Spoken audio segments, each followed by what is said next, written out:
Hello students, তোমাদের প্রত্যেককে CS একাডেমির আরো একটি ভিডিওতে অনেক অনেক স্বাগত। রিসেন্টলি তোমরা দেখেছো এসএসসি এমটিএস অ্যান্ড হাওলদার 2024 এর নোটিফিকেশন প্রকাশিত করে দিয়েছে। তোমাদের মধ্যে অনেকে ফর্ম ফিল আপ করে দিয়েছো বা অনেকে ভাবছো যে এখনো সময় আছে, ফর্মটি ফিল আপ করে নেবো। যাই হোক, করেছো বা করবে, তোমাদের প্রত্যেকেরই এই ভিডিওটি অনেকটাই হেল্পফুল হবে। আমরা এখানে এই চাকরি পরীক্ষার এক্সাম প্যাটার্ন এবং কিভাবে তোমরা প্রস্তুতি নেবে সেই বিষয়টা খুব ডিটেলে আলোচনা করব, এবং কোন কোন বই পড়তে হবে, বুক লিস্ট, সেটা কিন্তু এখানে আমরা আলোচনা করব। এর মধ্যে আমাদের জানতে হবে কোচিং নেব নাকি সেলফ স্টাডি করব, কোচিং নেব নাকি সেলফ স্টাডি করব, সেলফ স্টাডি করলে কি আমি চাকরিটা পেতে পারি। তো এই বিষয়গুলো কিন্তু আজকের এই ভিডিওতে আমরা আলোচনা করব। তার আগে আমরা দেখে নিচ্ছি এখানকার এক্সাম প্যাটার্নটা কি রয়েছে। তোমরা দেখতে পাচ্ছ যে এখানে কম্পিউটার বেসড এক্সামিনেশন, এই যে স্ক্রিনশটটা আছে এটা কিন্তু আমি অফিসিয়াল নোটিফিকেশন থেকে নিয়েছি। ঠিক আছে, এটা এমনটা নয় যে এটা কোনো ফেক নয়, এটা অরিজিনাল। আর এখানে আমাদের টিয়ার 1 আর টিয়ার 2 এভাবে কিন্তু কোনো রকম পরীক্ষা হয় না, একটাই পরীক্ষা হয় যেটাকে আমরা কম্পিউটার বেসড এক্সামিনেশন, সংক্ষেপে আমরা সিবিই বলে থাকি। এই যে কম্পিউটার বেসড এক্সামিনেশনটা আছে, এটা আমাদের দুটি সেশনে হয়, দুটি সেশনে 4টি সাবজেক্ট। আমাদের সেশন 1 আর সেশন 2, তোমরা দেখতে পাচ্ছ সেশন 1 এ সাবজেক্ট থাকছে নিউমেরিক্যাল অ্যান্ড ম্যাথমেটিক্যাল অ্যাবিলিটি। এখান থেকে আমাদের 20টি প্রশ্ন থাকে, যেটা ক্যারি করে 60 নাম্বার, অর্থাৎ প্রতিটি প্রশ্নমান 3 করে আছে। এরপর আসছে আমাদের reasoning ability and problem solving.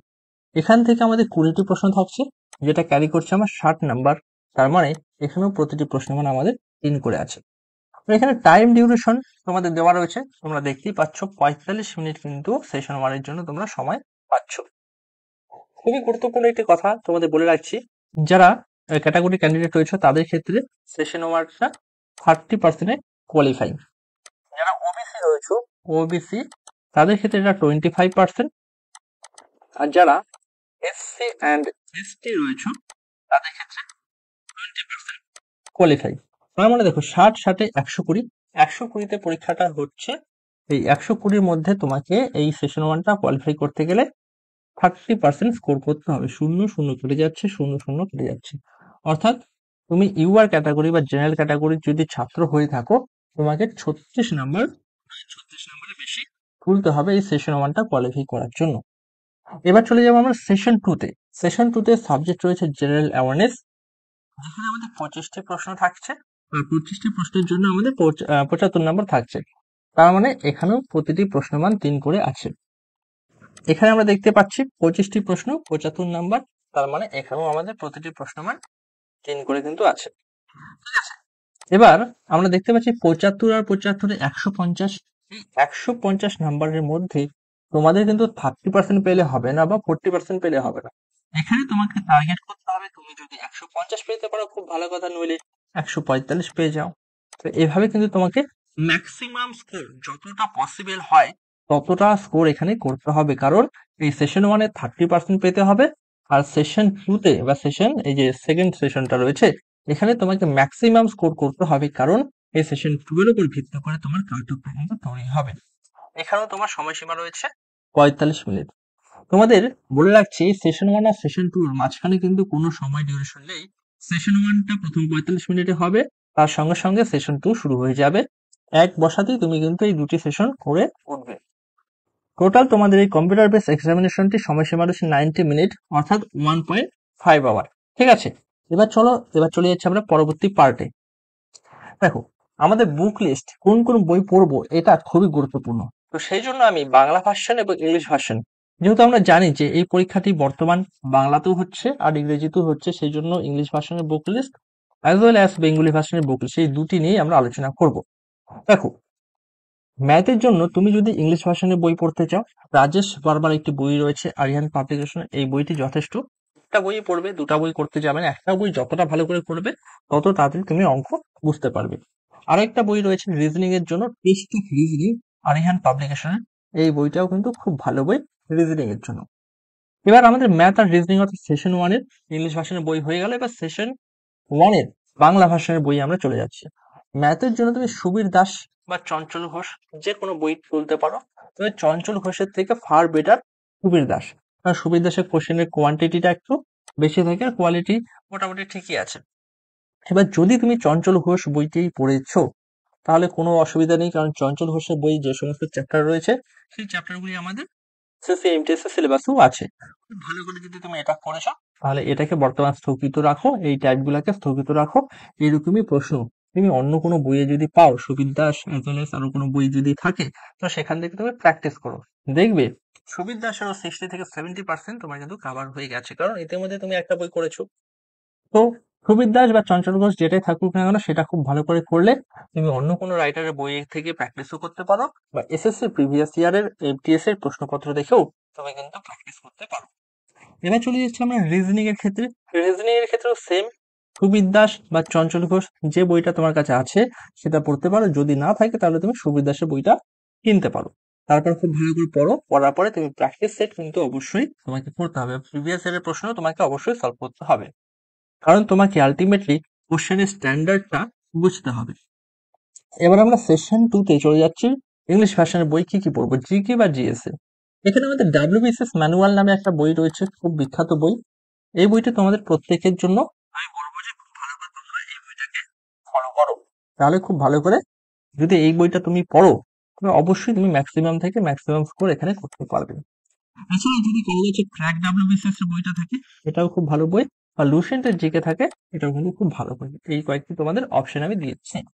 তবে লুসেন্টের বইটি পড়লে অনেকের ক্ষেত্রে কিন্তু অনেকটাই সমস্যা হয়, কারণ এখানে ডেটা আছে কিন্তু কনসেপ্ট নেই, আর কনসেপ্ট ছাড়া ডেটা মনে রাখা অনেকের ক্ষেত্রে অনেকটাই কষ্ট হয়, যেমন আমার ক্ষেত্রেও একটু অসুবিধাই হয়। এবার চলে যাচ্ছে আমার ইংলিশের। ইংলিশের বই তো তোমার বাংলা ভার্সনে হয় না, ইংলিশের বই সবসময় ইংলিশ ভার্সনেই হয়। তো এসপি বক্সির একটি বই রয়েছে, অবজেক্টিভ জেনারেল ইংলিশ, এই বইটা তুমি ফলো করতে পারো। অথবা তোমার যদি কিরান পাবলিকেশনের কোনো বই থাকে, তাহলে সেই বইটা কিন্তু তুমি নিতে পারো। ঠিক আছে, এবার আমরা চলে যাচ্ছি বেঙ্গলি ভার্সনের বুক লিস্টের ক্ষেত্রে। দেখো জিকে বা জিএস এর জন্য ডাব্লিউবিসিএস ম্যানুয়াল বইটা বা ক্র্যাক ডাব্লিউবিসিএস, এই দুটো বই আমাদের কিন্তু ইংলিশ ভার্সনে অ্যাভেলেবেল থাকে আর বাংলা ভার্সনে অ্যাভেলেবেল থাকে। বাংলা ভার্সনের সুবিধা থাকলে তুমি বাংলা ভার্সনের বইটা নিয়ে নেবে, আর ইংলিশ ভার্সনের সুবিধা থাকলে ইংলিশ ভার্সনের বইটা নিয়ে নেবে। আর এসপি বসে ইংলিশ ভার্সনের বই, এখানে তো কোনো রকম অপশন নেই যে তুমি বাংলা ভার্সনের বই পড়বে, তো সুতরাং এখানে কিন্তু তোমাদের সেম বই থাকছে। তো এখানে তুমি যদি আমাকে শর্ট লিস্টেড করে বই কেনার কথা বলো, তাহলে আমি তোমাকে অবশ্যই বলবো যে তুমি সুবিদ দাসের বইটা কিনে নাও, সুবিদ দাসের রিজনিংটা কিনে নাও, ডাব্লিউবিসিএস ম্যানুয়াল বাংলা ভাষাটা কিনে নাও, এসপি বক্সে এই বইটা কিনে নাও। কারণ তুমি বিজ্ঞানার, তোমাকে খুব ভালো করে বুঝতে হবে। তুমি যদি ম্যাথ ইংরেজিতে সলভ করতে যাও, তাহলে তোমার প্রথম দিকে যে সময়টা যাবে, তোমার যদি ধৈর্য না থাকে, তাহলে তুমি চাকরি পরীক্ষা পড়াশোনা থেকে নিজেকে কুইট করে ফেলবে। চলো, আরো কিছু গুরুত্বপূর্ণ বিষয় রয়েছে, সেগুলি আমি জেনে নিচ্ছি। এবার আসলো আমাদের সেলফ স্টাডি করব নাকি কোনো কোচিং নেব। তুমি যদি কোনো কোচিং নাও, তাহলে সেই টিচার তোমার জন্য বেশ কিছু খাটাখাটনি বা বেশ কিছু কাজ করে দেবে, যেটা তোমাকে করতে হবে না। সেখানে তোমার কিন্তু একটা এক্সট্রা বেনিফিট থাকবে যারা সেলফ স্টাডি করছে তাদের থেকে। তো কি কি জিনিস তোমাকে ফলো করতে হবে সেগুলো আমি তোমাদের বলে রাখছি পয়েন্ট টু পয়েন্ট। দেখো, প্রথমে পরীক্ষার প্রস্তুতি নিতে গেলে পরীক্ষার বিষয় জানতে হবে। আর তোমাকে detailed study of the syllabus, সিলেবাসে কি আছে সেটাকে খুব ভালো করে পড়তে হবে। ধরো তুমি একটা চ্যাপ্টার ট্রিগোনোমেট্রি পড়ে গেলে, তো আসলে তোমার সিলেবাসে ট্রিগোনোমেট্রি নেই, তাহলে কি তোমার হবে? অবশ্যই হবে না। তোমার সিলেবাসে যা যা রয়েছে তাই পড়তে হবে। কোনো একটা বই কিনলে বইয়ের মধ্যে দেখলে যে এক্সট্রা দুই একটা চ্যাপ্টার রয়েছে, সেই চ্যাপ্টারগুলো তুমি করে গেলে সেখান থেকে তো প্রশ্ন আসবে না। তো পরীক্ষার সিলেবাসে যা যা রয়েছে বইয়ের থেকে বাছাই করে সেই চ্যাপ্টারগুলিকে আমরা প্রথমে ফোকাস করব। ঠিক আছে, তারপরে আমাদের কি করতে হবে, প্রিভিয়াস ইয়ারে যে প্রশ্ন রয়েছে PYQ, এগুলিকে খুব ভালো করে অ্যানালাইসিস করতে হবে, খুব ভালো করে দেখবো আমি যে সিলেবাসটিকে ফলো করে সিলেবাসটিকে কমপ্লিট করলাম, সেখান থেকে আমি কি প্রিভিয়াস ইয়ারের প্রশ্নগুলি অ্যাটেন্ড করলে করতে পারছি। যদি করতে পারো, প্রিভিয়াস ইয়ারের প্রশ্নগুলিকে বুঝতে পারো, তাহলে তোমার প্রিপারেশন সঠিক পথে যাচ্ছে, এটা তুমি নিশ্চিন্তে ধরে রাখতে পারো। এবার চলে গেলাম আমরা পরবর্তী স্টেপে। তো আমাদের সিলেবাস আমরা পড়ছি, ঠিকঠাক করে আমরা প্রিপারেশনও নিচ্ছি, আমাদের প্রিপারেশন সঠিক পথে যাচ্ছে। এবার আমাদেরকে কি করতে হবে, আমরা যা পড়েছি তা ছেড়ে দিয়ে আমরা নতুন কোনো চ্যাপ্টারের দিকে যাব বা নতুন কোনো সাবজেক্ট পড়বো? অবশ্যই না। আমরা যেগুলি পড়েছি ইতিমধ্যে সেগুলিকে মাল্টিপল টাইম আমাদের রিভিশন দিতে হবে। মনে রাখবে 10টি বই বা 10টি কন্টেন্ট একবার পড়ার থেকে একটি কন্টেন্ট 10বার পড়া অনেকটাই ভালো। তো মাল্টিপল টাইম রিভিশন যখন দেবে, তখন কিন্তু তোমার মাথাতে সব জিনিসগুলি খুব ভালো করে থাকবে। এবার চলে গেল আমাদের মক টেস্ট এবং অ্যানালাইসিস। তোমাকে মক টেস্ট দিতে হবে। মক টেস্ট কি? ওই আমি যেমনটা বললাম, ম্যাথের থেকে 20টি প্রশ্ন থাকবে, রিজনিং এর থেকে 20টি প্রশ্ন, জিএস এর থেকে 25 মানে 25টি প্রশ্ন, আবার ইংলিশ থেকে 25টি প্রশ্ন। এভাবে তোমাকে সেট অনুযায়ী কিন্তু 45 মিনিট, এখানে 45, এখানে 45 এর সময় ধরে তোমাকে মক টেস্ট দিতে হবে। মক টেস্ট দেওয়ার পর এমনটা নয় যে তুমি কিছু দেখলে না, তোমাকে দেখতে হবে যে আমি কোন প্রশ্নটা পারছি, কোন প্রশ্নটা পারছি না, কেন পারছি না, কোথা থেকে প্রশ্নটা আসছে, এই বিষয়গুলো খুব ভালো করে অ্যানালাইসিস করতে হবে। তবে তোমার প্রিপারেশনটাকে অনেকটাই বুস্ট পেয়ে যাবে। এবার চলে গেলো আমাদের question type recognition and practice নিয়ে। অনেক ক্ষেত্রে দেখবে যে বেশ কিছু প্রশ্ন তুমি করতে পারছো না, সেই কোন কোন টাইপের প্রশ্নগুলো তুমি পারছো না সেগুলি তুমি বোঝার চেষ্টা করবে যে আচ্ছা এই টাইপের প্রশ্নগুলি আমি পারছি আর এই টাইপের প্রশ্নগুলো আমি পারছি না, সেগুলিকে চিনবে। চেনার পর সেগুলিকে বারবার প্র্যাকটিস করবে। দেখবে একটা সময় এমন কোনো প্রশ্নই থাকবে না যেটা তুমি করতে পারছো না।